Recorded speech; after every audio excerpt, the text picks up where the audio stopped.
All right. Hi, everyone, and welcome to another episode of Trash Pandas. I am one of your hosts, Lindsay, and this is my magnificent co-host, Lauren. And we also have a special guest today, our number one Trash Panda fan, Stephanie. Every Friday.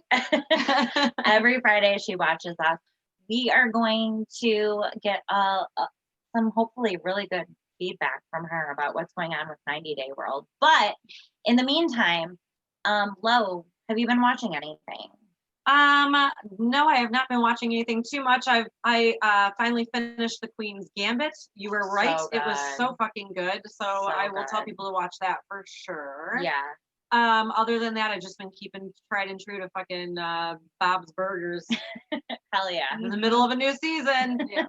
I just count down for that. So, but I know you've been watching a lot of stuff. Okay, so the one thing that just picked back up on Bravo a few weeks ago is Southern Charm. It's a tried and true staple of the Bravo universe, set in Charleston, and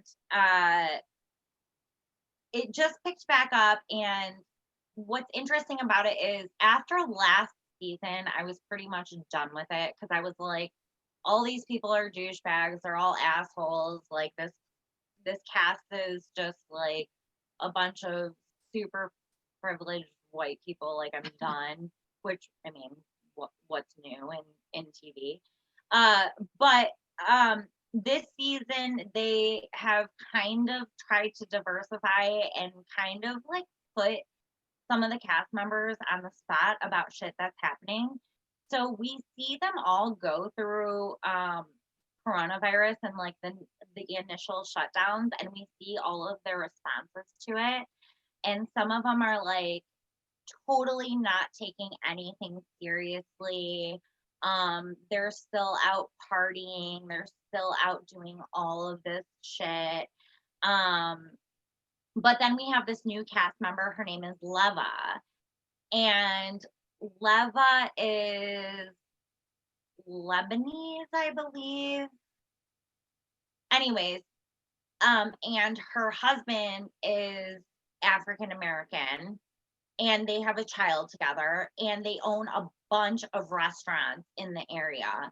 And so when coronavirus hit, it's kind of goes through them, like you see them having to like lay off employees and just them dealing with like the reality of what's happening. Like, we don't have a business anymore, and they're freaking out. They don't want to lay off their employees. Like, it's very interesting. And then the next thing that happens in like the most recent episode was one of the girls on it is, her name is Catherine C. Calhoun, and her great grandfather is Calhoun, who was a vice president who stood for slavery, who was part of the Confederacy. And it's right after the George Floyd murder happened, and they're in a park and they're standing in front of like the Calhoun statue, and they're like all calling for the statue to come down.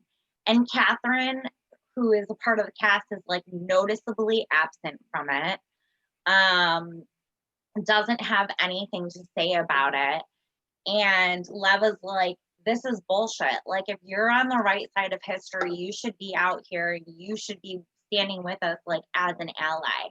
So it's, like, super interesting because I feel like for once in the Bravo universe, like, shit gets real. And these are real topics and real things that friends are, like, coming to terms with each other.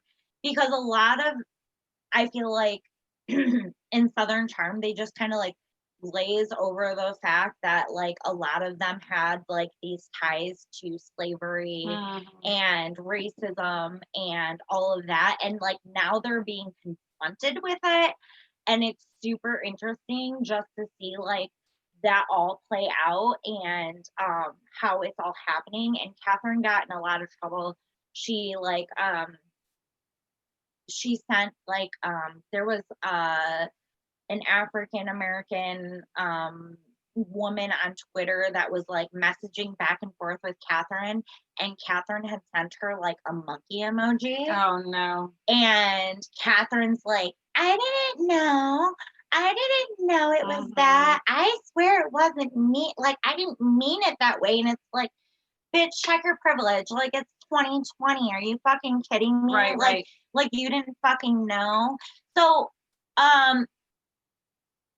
I will say that, like, up until this point, everything in Southern Charm was very vapid and, just like trash television. But this season is like they're dealing with these realities.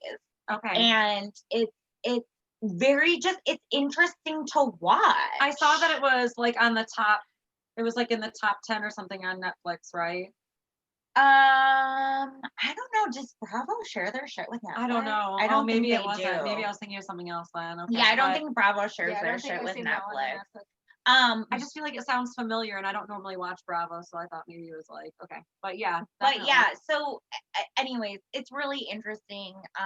It's very relatable to everything you're going through, and you're seeing unfold across the country these people that are finally having to confront race when they never wanted to.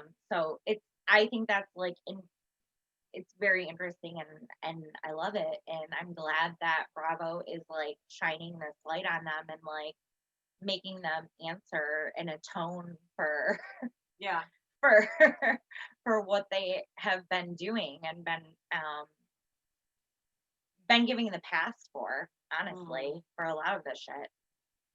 So other than that, Boardwalk Empire, amazing. Still think it's great. It's taking me forever to get through it. The episodes are so long, but it's so good. How long is each episode? An hour. Okay, but it always feels like an hour and a half. Yeah, it really does. I mean, it's a lot. A lot happens in each episode, but I can't sing high enough praises. It's a wonderful show. So definitely check out Boardwalk Empire if you have not. So ready to dive into 90 Day? Always. Love trash. All right. Trash, literal trash. We're gonna have shirts. Yeah. Trash, literal trash. Okay, so I think our first was Jenny and Submit for this. Or wait, are we gonna do a little recap on everything from the episode before? We were gonna do Okay, well then you start. So let's start with Devin and Jihoon. Okay. So her parents come to visit, and they're in like a new apartment, and her mom's like feeling all better about their situation because it's like a nicer apartment.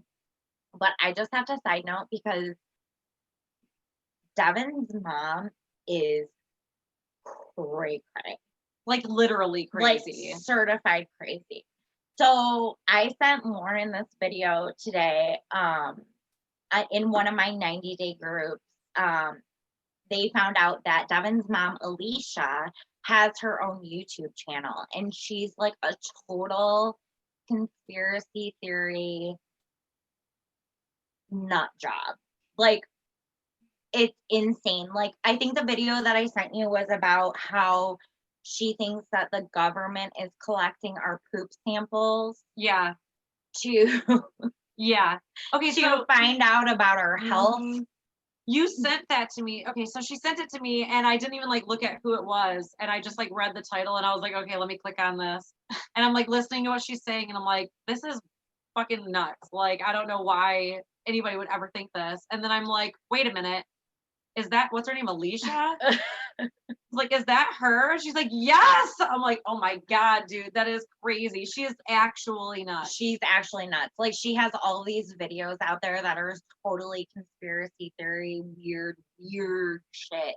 And Devin is a Trumpster, which we've talked about, and she's like very like the QAnon, like, just She's something. She's something. She's something.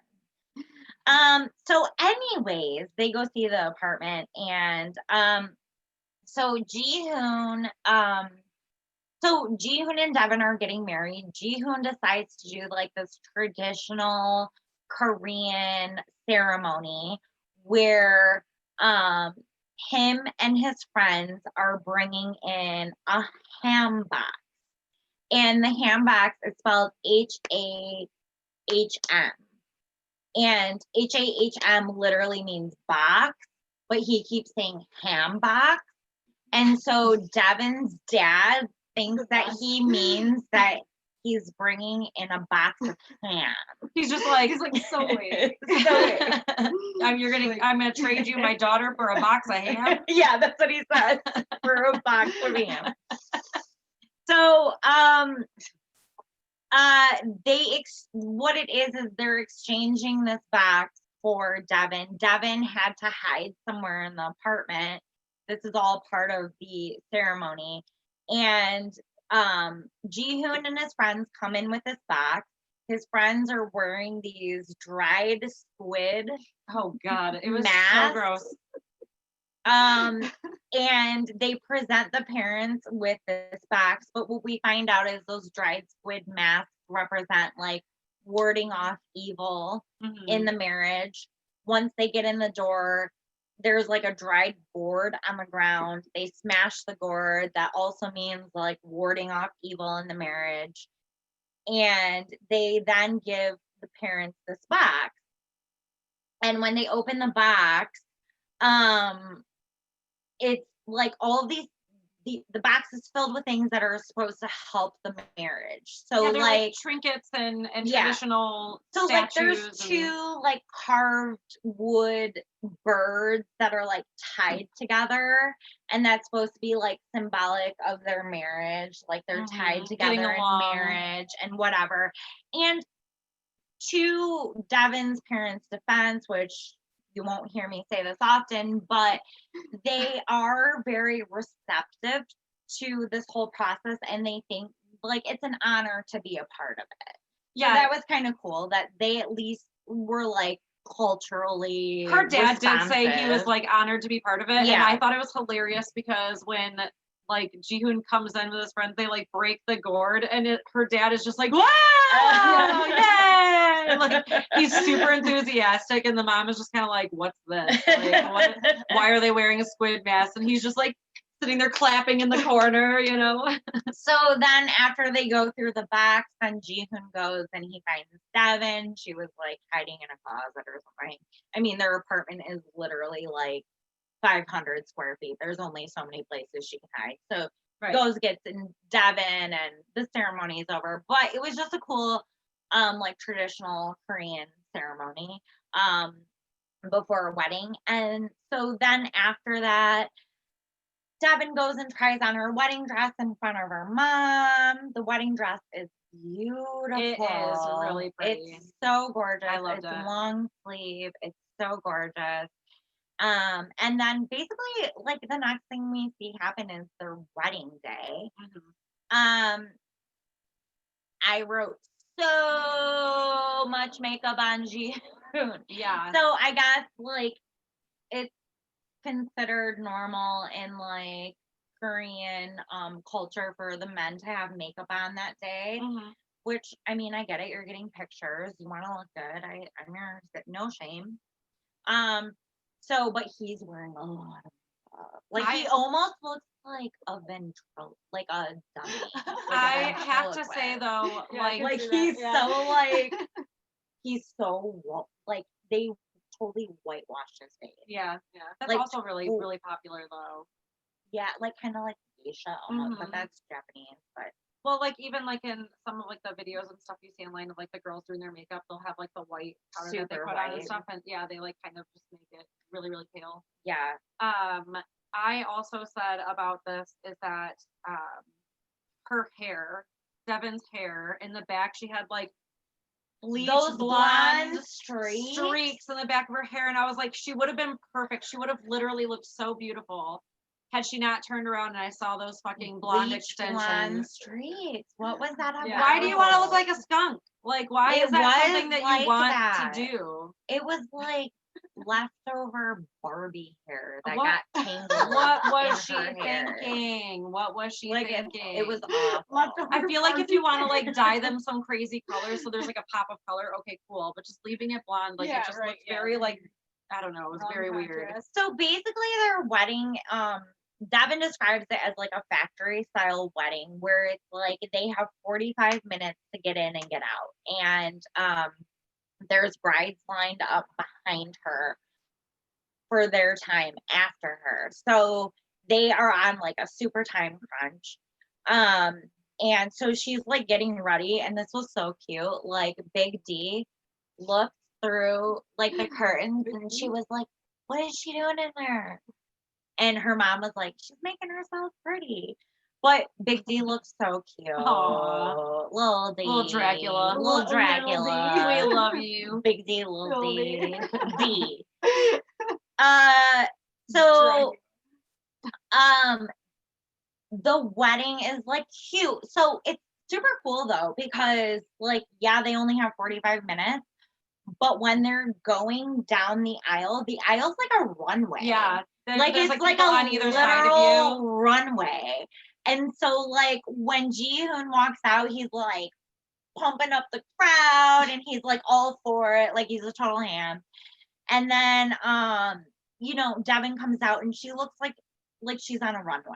Mm-hmm. Like, I mean, it's beautiful. I mean, it's a beautiful venue. Minus that hair, but she was gorgeous. Yeah, no, she was gorgeous. But it's a beautiful venue. And the whole ceremony was cute. I mean, she didn't know because the officiant was like speaking Korean and obviously she doesn't know Korean. So she kind of like laughed at a few things and Ji-hoon was like mysterious, which I thought was so funny because like Ji-hoon is like the most he's like serious person. Right, like he's hilarious, like he's always laughing about shit, so I thought that was funny. So then afterwards Devin, it was really important for Devin to dance with her dad at the wedding, like to have that one piece of like an American wedding in the wedding. So they did a slow dance where Devin danced with her dad, and then at that time Ji-hoon was dancing with Big D. Aww. And it was really cute. Such a little dad moment. And Alicia even said like seeing Ji-hoon dance with Drusilla was like super sweet and like kind of like made her feel more at ease about this whole situation.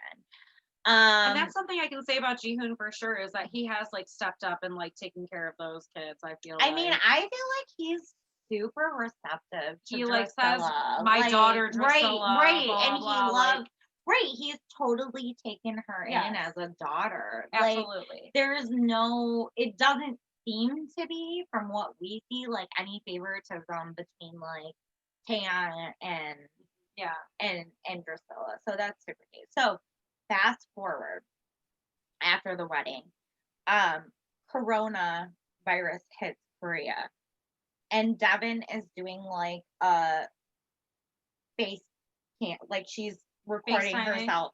Oh, okay, like a personal. Yeah, and Devin she's like, so the coronavirus hit South Korea. The coronavirus. And here's the thing. The first time she said it, I was like, oh, it was just a mistake or somebody made. And then she keeps saying the coronavirus. So that's not a mistake. That's just what she actually thinks That's just what she thinks it's called. And what's so fucked up though is like she's wearing a mask. She's inside of her apartment. And she's taking this face test. She's filming herself, I'm like, you're in your apartment. Man. A little dramatic, but okay. It was a lot dramatic. So, she says like she's worried about the virus, and then she basically explains like her being in quarantine has basically like ruined her marriage. I mean, they went into quarantine pretty soon after getting married. Yeah. So I guess if you can't ever get away from each other, then like maybe, and your apartment is that small, it's probably hard to like find a place to just be away. And the first year of married is usually the hardest. So. Yeah, Yeah. exactly. And they Like have that small on top kids. of everything else. Right. Yeah, like living in Yeah. their house with them. So I assume that would probably cause a lot of tension. But you get through that shit. You got married. You decided that you guys are gonna get married, and you fucking work through it. So, but yeah, she basically says that it's like now or never for their marriage to like either like go or not. But then she decides never because she's gonna go back She to goes the back to the United United States. So she decides to hop on a plane with both kids and leave South Korea because shit's just not working out. And Ji-hoon plays a lot of video games. And I don't know, like we don't see it. I mean, it's so hard, like as a viewer to be like, what was he really like? What was the extent of it? Because like, yeah, we see him play video games, but like, how often was? I mean, you don't know. You just don't know. Right, We and weren't you don't. there. Yeah, you're not there for the time that the cameras aren't on, and you don't know how people are acting in front of cameras. Right. So Exactly. shit changes people. Yeah. Should we do a spoiler about? No, we won't. We'll wait till the end. Okay. We know stuff about Devin. All right. So next couple was Cheese Stick and Melissa. Yeah. So Cheese Stick and Melissa. What happens in the last episode? So Tim has to go back to the U.S. because he's running out of money. And that's where it starts. Yeah, and he already booked a ticket to go back to the United States. So the next thing we see is they're having a conversation, and he's like, "I have to go back to the United States," and she's like, "Well, did you already book your ticket?" And he's like, "Yeah, I did," and she's like pissed about that. Even when she's pissed, though, it's just like the same face, the same it's like monotone. I am angry. So yeah, I thought maybe I had like accidentally deleted some of my notes, but apparently I did not. No, you didn't. Because he doesn't tell her that he's going, and at one point she says to him, like, well, when you decided to tell me after you already booked the ticket, and he was like, whether I was booking the ticket tonight or I was booking the ticket before, it doesn't matter. Like, that's basically what's going to have to happen. Right. But eventually she's like, okay. Well, before that though, she says that he's only thinking about himself. But I'm like, how is he only thinking about himself? Like, he doesn't have money. He doesn't have a job. So, and his job is threatening to fire him if he doesn't come back. Right, exactly. His job is like, we're not holding this any longer. Like, it's getting to the time where we're not going to hold your job any longer. And he's like, I know marriage is not an option for us right now. So what am I supposed to do? I can't get a job here in Colombia. Yeah. So I'm like, how is he being selfish? Like, unless you tell him, like, I will pay for all of your expenses. Like, how is he being selfish? He's being realistic. Like, that's just is what it is. And like, what has she offered to help out with the situation? She hasn't. She didn't turn around and go like, oh, well, let me like offer you something to make you stay. Exactly. It's just her going straight into like, okay, well, I guess that's fine. He adds, like, I intend to come back. Like, that's my goal. I intend to come back, but I need to have a job. I need to have some type of stability. Like, this isn't like but I have to have some kind of income. Like, this just isn't gonna happen. Right. So she says she doesn't know if she should wait for him because she feels like he hasn't been there for long enough to even make a decision to be in like a long distance relationship with him. Like, she doesn't know if she can trust him yet. So she's an a-hole. Yeah, that's like where that ends. I mean, she's always an a-hole. Well, so, we do see this. Well, yeah, so she drops him off at the airport and they both cry, and she says she's shed gonna miss a single him. tear. Yeah, it was literally she was like, a tear fell up out my eye, and that was it. It was one tear.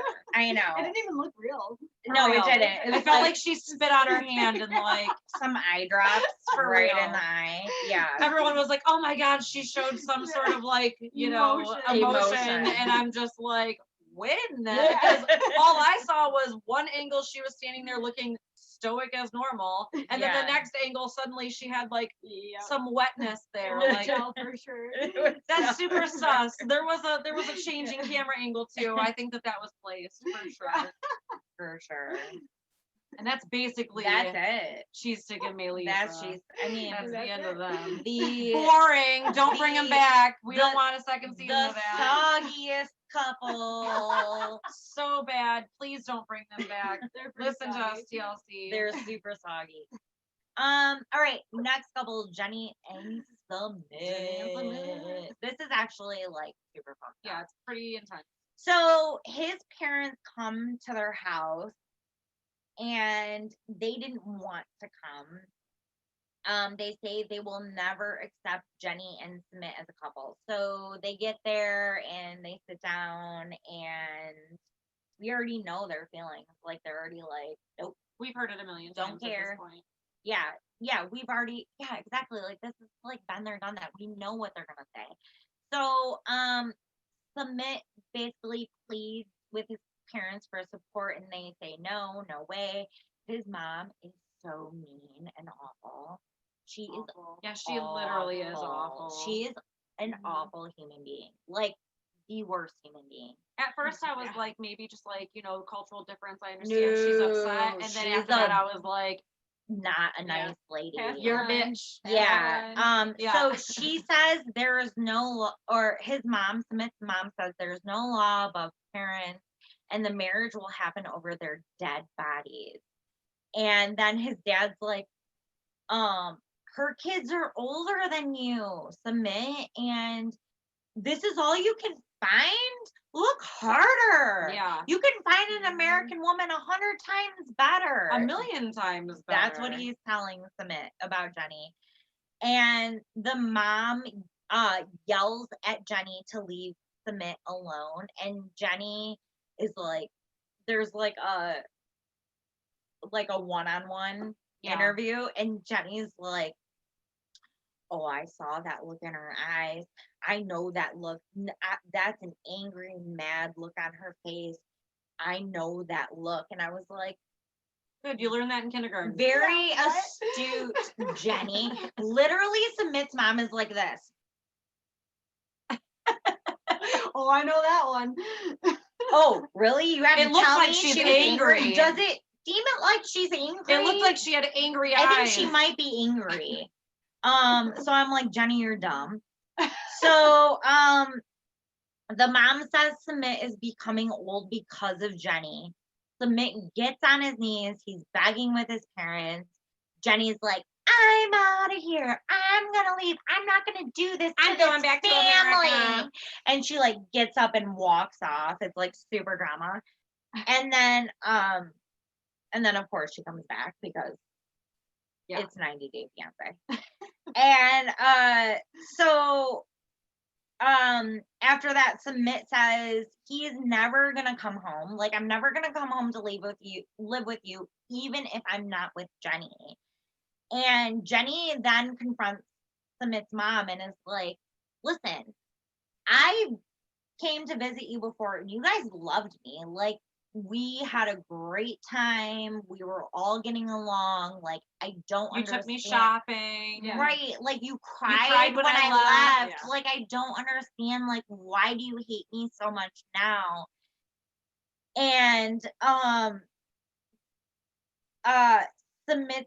Oh, and then Jenny's like, you know what? Like, you should just be worried about Submit's happiness, because when my daughter chose who she was going to be married to, I wasn't happy at first, but I got over it because I understood that this is what made my daughter happy. And Submit's dad's like, oh, so you're taking out, or you're punishing us because you're unhappy with your daughter's marriage? And Jenny's like, what? Like, no, that's not at all what I'm saying. Like, this is crazy town. And it was crazy town. The mom had asked Submit multiple times, isn't he ashamed? And he was saying no, and she kept on saying shame to them. Mhm. And Jenny gets really upset about that. It's just like, it's not shameful. Like, I don't understand why you keep on saying that. She's saying that her age shouldn't matter. Just another example of Jenny having zero concept of like another set of ways and cultural differences completely. She is just completely out of her fucking element. That girl has no clue. She keeps on trying to rationalize things in like such an American way. Like she goes into the other room and she says, this stuff doesn't matter. It's on the grand scheme of things, all these other things in life, this isn't something that matters. It's not going to kill you. It's not the end of the world. And it's like, to these people, but it is to them. It is the end of the world. Yeah. It is, shameful and something that they are possibly could be, treated differently. Because they believe that basically the only reason for marriage is to procreate. Exactly. So they don't understand, like, they know, like, Jenny's not going to be able to give them grandchildren. So that's, like, the big issue. They even say to her, like, you should think of Submit as your son because of his age. Yeah. And she's like, he's not my son. He's your son. Right. Right. The age shouldn't matter at all. But she just doesn't she doesn't get the cultural. She's completely out of her element. No, yeah, she's no totally out of her element. But then this is the most fucked up part. Yes. So then the mom says that she will commit suicide, and she swears on it. If he marries Jenny, she will commit suicide, and she swears on it. And Submit basically relents, and he's like, fine. Yeah. I won't marry her. And as soon as she says, or as soon as Submit says that, his mom smiles. Like a little smile at the dad, like, I just won. And then Submit goes, I won't marry her, but I'm going to live with her. Yeah, I'm not leaving and she's not leaving. And that's a 50-50 compromise. And that's what you're going to have to deal with. Mm-hmm. He said, if I can't be completely happy, then you can't either. Yeah. So, good for him on fucking standing up for him and Jenny, though. Like, he could have just been like, oh, Jenny, you got to go. However, he agrees that he's not going to marry her. And we all know what Jenny wants is to be married. So, but is that losses on both sides? But like, I think what the marriage thing came down to mostly was the visa. Yeah. And so, and that's what his parents even said. They were like, well, if you're not going to marry her, then how is she going to be, how can she stay here? And Submit was like, I'll find a sponsor. I'll find another way. That's like don't worry about it. Goodbye. So then the next thing we see is, after this, they go to like this park and Submit presents her a ring. And it's they're not going to get married. They're not going to get married, but it's like a promise to be with each other. Saying that we're married. Yeah. To each other. Yeah. And then it starts raining and it's romantic and it's cute and whatever, I guess, if you think it's cute. I don't know. I just thought, like, Jenny, you're dumb. I'm sorry, like, I love Jenny's hopeless romanticism, but then at the same time, I'm like, your grandkids, your daughter, everyone you know lives back in the U.S. You've given up your entire retirement. You're, like, what? I just don't understand, like, I don't know. Like, I guess it's, for her, she believes it's, like, true love, but I'm just, like, kind of tearing a family apart. I don't know. It is kind of like, it is hard because that is a hard one. There's like some part of me that's like, well, it's love is love and all that stuff. But then the other part of me is just like, he is going to be giving up a lot of his life, just like with Brittany and Yazan. The same kind of feelings where it's like, he's going to be giving up a lot of his life for this person. So you better be like in it to win it, you know? For sure. So, speaking of Brittany and Yazan. Alrighty. The best. So in the last episode, we know that Brittany goes to visit Yazan's brother, O'Biden, and she has a conversation with him along with Adam, the fucking stellar interpreter. Translator. Super amazing. Michael dude. Jordan. I feel like translator. We should literally just be like they should just have him translating the entire fucking thing. It's so funny because I'm in like a bunch of 90-day groups and like everyone has the hots for this translator. Like everyone's like lusting after this translator. He is a straight G. He's not good looking, by the way. I mean, and I have a couple of comments about his translating. But he translates perfectly. Perfect, if not too perfectly. Yes. So when she speaks to Obida, just kind of giving like a quick recap of everything, she speaks to Obida, who basically explains to her that he could basically be facing an honor killing, and people hate him and might want to kill him. Yeah. And that marrying affects the entire family and not just him. Mm-hmm. And she starts crying, and Obida says that she shouldn't be crying but she should probably leave, basically. Can I just interject real quick? I think like us seeing her cry was like, it seemed really genuine. Oh yeah. And it seemed like that was the first time that she really understood like how deep she was. I think that was her what the fuck have I been doing moment. Yeah. She had a little switch go off going like, I'm in too deep, abort. Because I think that there's been a lot of rumors circulating online that like this was a fake relationship all around, but I'm sorry, like that was then an Oscar worthy performance because like for real she like really she sounded like she was hyperventilating. She was almost. Like very upset about the fact that like Yazan could be potentially facing an honor killing. So that was a lot. And so Obida basically explains to her that he will never lose me. I will stand next to him. I know that he loves me very much. I thought that was so sweet because he was like, if the whole world is against Yazan, I would stand by him. That's what he says. And I was like, God damn, that's a good sibling. He obviously is just like he the loves best his brother. Exactly. He loves his brother. And so he also much. states that I know what he's thinking and I know that he'll make the right decision.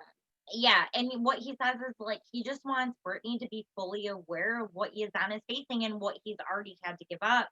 And she asks, if I converted to Islam, would it help? And Obida says no, because she doesn't have like the true conviction of belief to be Islamic, so they would all know that she was just converting like basically as a fraud. Like she wouldn't be like a true believer, and like she would just be a fraud. And this is why I love this interpreter so much, because I have a couple of these where throughout this entire thing where she goes, okay, so like if I were to like convert, will they like relax? And the translator says to Obida, if I convert, will this help the situation at all? And then she says, so he puts it way more eloquently than she ever could. He says, and I'm just going to like ad lib kind of what he says, but he basically says there's nothing you can do to change their minds because you would just be being fake. And then the translator goes, no, converting from Islam comes from the heart. And then she's just like, he's like, so he wants you to take care of him. And she's just like, yeah, I'm going to do that. And then he goes like, she promises in her heart that she will. Well, and also, but Obida, he, in his like interview, like one interview, he says, he's like, I think Brittany is being honest. And I think that she truly does love my brother. Because of how upset she got. And then, he just basically asked Brittany, like, whatever ends up happening, please take care of Yazan. Like, you're gonna have to be his entire family because his entire family is basically going to disown him. So if this relationship is going to prevail, like, you have to understand you're taking the spot of his entire family. Mm-hmm. And I just thought that was like that's super deep and super heavy. Well, they obviously are trying to get it across to her how serious this is. And I think that the brother and the translator are doing a really good job of doing that. I think Brittany does have like that like aha moment of like it's not fun anymore. And I thought that Obida did it in a really sweet way because when she starts crying, he like goes to like comfort her. He like wipes her Yeah, tears. and so like it's not out of a place of hate. Like he's just like, I need you to understand like what's happening with my family. Like it's not him being like, fuck you, bitch. Like it's him being like, I'm gonna stand behind my brother no matter what, but I need you to understand. Right. Like there's more to this than just you guys getting married. This is a way deeper thing than you can even fathom. But he's super sweet and gentle with her. Yes. And I thought that was super fucking awesome. So basically the next thing we find out is Brittany has to cut her trip short because of coronavirus. Jordan is closing the borders. So she has to basically like hop on a plane and get the F out of town. So they say goodbye to each other, and she basically says like, we're gonna try the K1 visa process and get you here. Sorry. Wait, okay, so Go ahead. Yazan and Brittany meet up to talk to each other after she sees Obaida, and they bring the all-star translator. And she tells Yazan about what she learned from Obaida, and Yazan says not to worry about it. And then he says that his family is watching them and watching her at all times and saying things like she's a porn star, which the translator says porn actress. Very, very sweet of him. That elevates it. Yeah. So he's like, he thinks that you're a porn star, and he's like, he says that you're a porn actress. So thank you very much for that, fucking Adam. You're great. So he hasn't explained that all of that stuff going on doesn't really matter, and he wants her to decide, like, are you marrying me? Like, if you want to get married, then we need to get married, and you have to decide if you're marrying me because that's what's in your heart and that you love me, or that's because you're afraid that now I have to, if I back out, then I'm going to be in trouble. Yeah. And at that point, she kind of says that she needs like a little bit to like think about it, and they reconvene. And she says that if Jordan is becoming dangerous, that she thinks that it's time for them to try and to go to America instead. Yazan says that he would like to stay in Jordan, but he will come to America if that's what she wants. And I understand that she wants that just because, like, again, it is really dangerous for them, and she does have. I don't think that she would give up her lifestyle of being an influencer. I mean, his family said on camera that they will kill him. Yeah. On camera. They had no qualms about it. Yes. They said they would kill him. So they are in a very dangerous situation, in my opinion. I mean, we've seen honor killings are a real thing. Like, this happened. We watched an entire documentary about it. Yeah, like... So we are well versed. I'm in charge of everything. I basically know everything about honor killings. So I can teach everybody. I knew about honor killings before anybody else knew about honor killings. I mean, do you even know about honor killings? They're so underground. I mean, it's like 30,000 ballots. Do you know about that? Let's do Benjamin. They're cheating. Wait. That is the next one I have. Armando. Yeah, no. That's where I have next is Ari and Binyam. They're so lame. Give us a little recap. Okay, so baby gets baptized. That's about it. That's about it. and all right, now we're up again. And then they go to this huge festival. It's called Timkat, and it's basically the baptism of Jesus. So it's a giant I wouldn't call it a festival, but like it's a ceremony, like a gathering where they have like music and dancing, and then they have people that are trying to get into the holy water. That's how he described it. There's priests. Not my words. There are priests with hoses, and they are like spraying holy water over the crowd. It's just tap water. Like, I don't fucking know. Okay, sorry. So, well, he says includes singing, dancing, and something about a lemon and holy water. I don't know about The lemon was supposed to be like you give someone a lemon if you like them. Is that why he gave him a lime? Yes. So we'll get to that. So it was like you give a girl a lemon if you like them, and then the girl's supposed to fucking give it back. I don't know. It's this entire thing. He talks about it. He even says the word water lemon. I zoned out. Oh, but I thought he meant watermelon. He did mean watermelon. He said watermelon. He said water of lemon, and I kind of like it. That was so cute, though. I love Biniam so much. And this is when he's such a sweet dude. This is when he tells he does a little aside with the cameras and says that he intends on proposing to her at this big gathering. Mm-hmm. So that's super fun.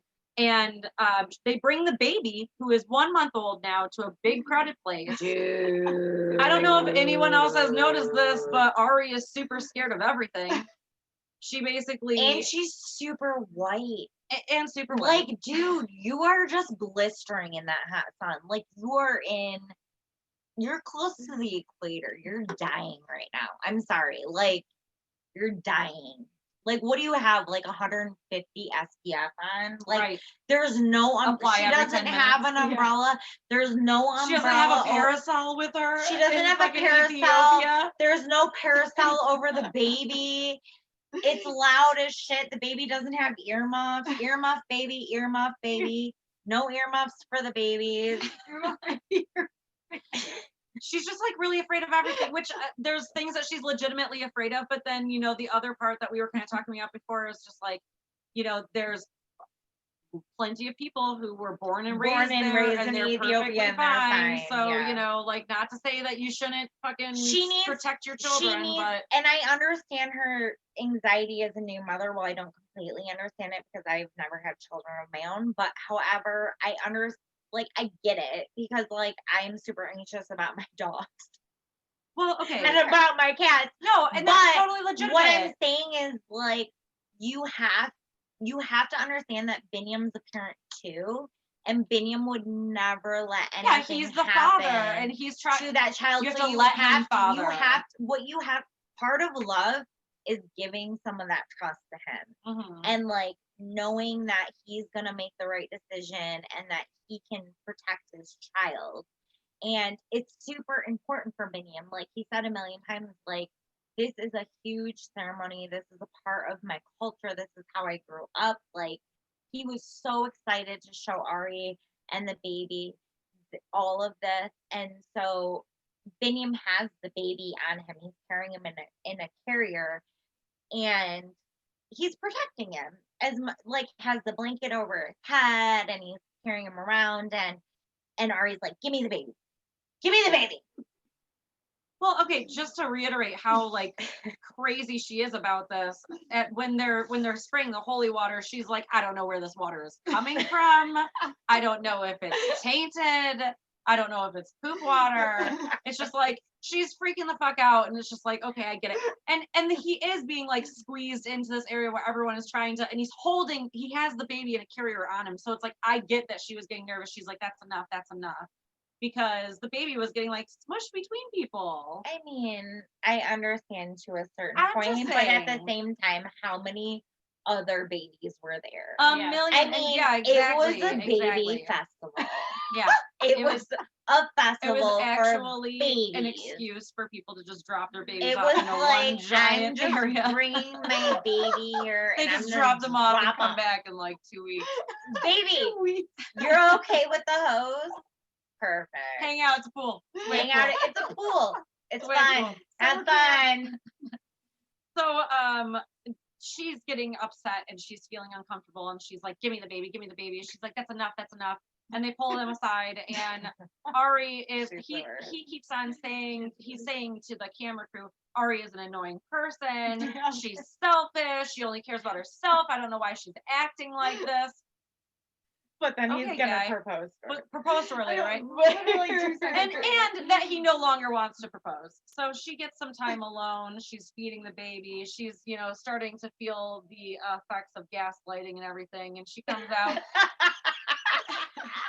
And she comes out and decides that it's time for her to apologize to him for being a nag, but she was. But he was crowded by these, and he knows that she's anxious, so just let her take the baby. But that's a cultural difference where he's like, this is how we all grew up. That's like, totally why fine. are you freaking But out? if she's like having a hard time with that, I'd be like, just fucking give over the baby and be done with it. Listen, bitch, you know what I mean? you moved to Ethiopia. Why did you not research this shit? That's true. Why did you not she know did about not this know it was shit? a third world She country. she knows nothing, and She's especially too much.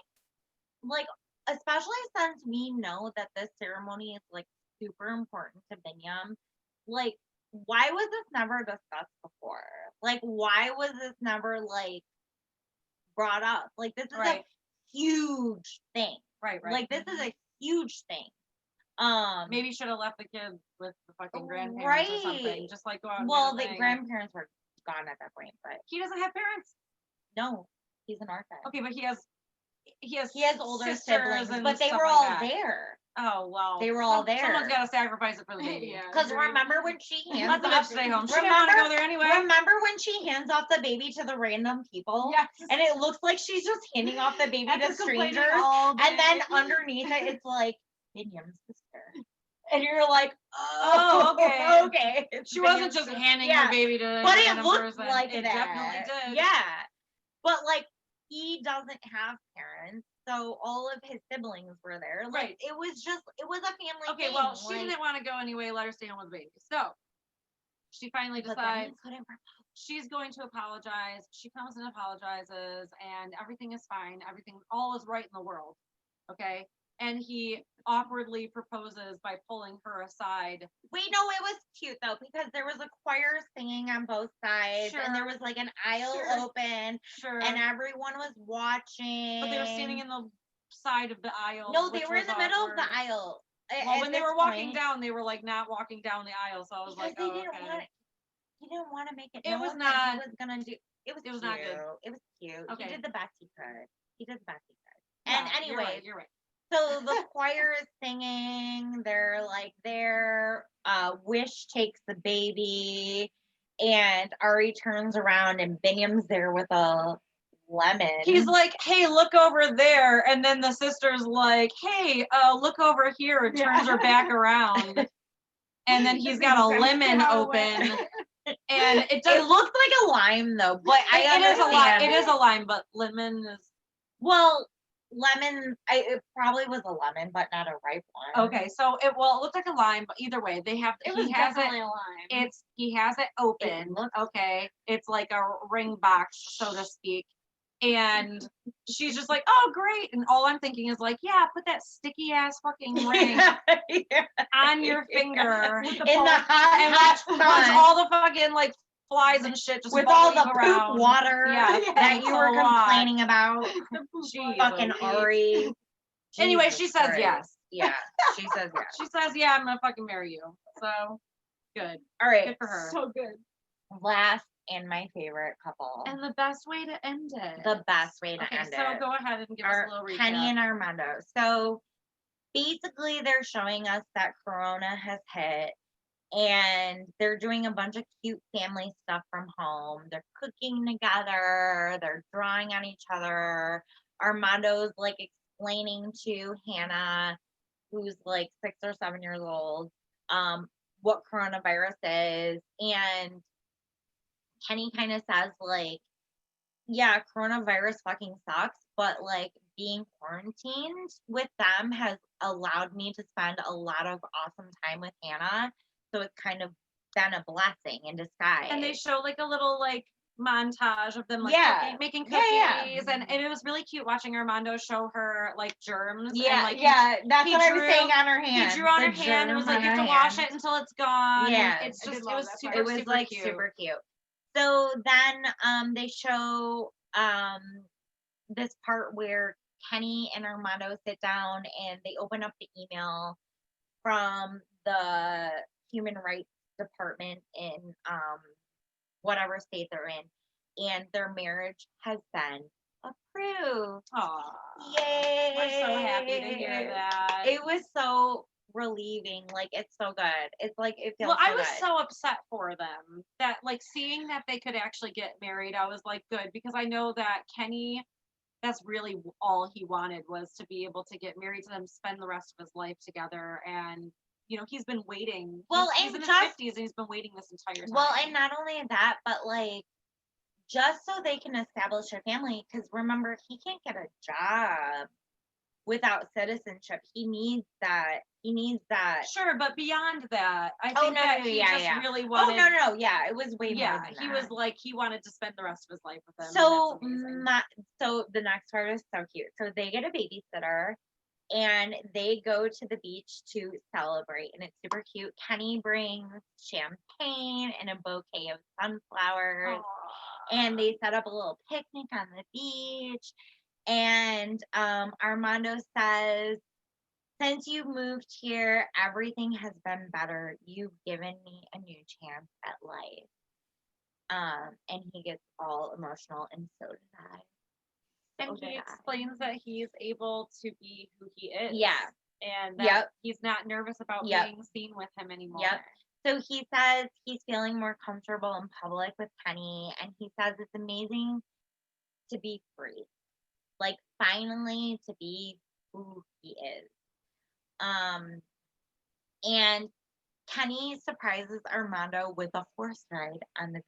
Oh my God, so cute. And it's so funny. It's so romantic and sweet, but it's so funny because when they do their little like interview on the side, Armando goes, "It reminds me of a gay movie." And they both start laughing. I'm like, oh my God, yes.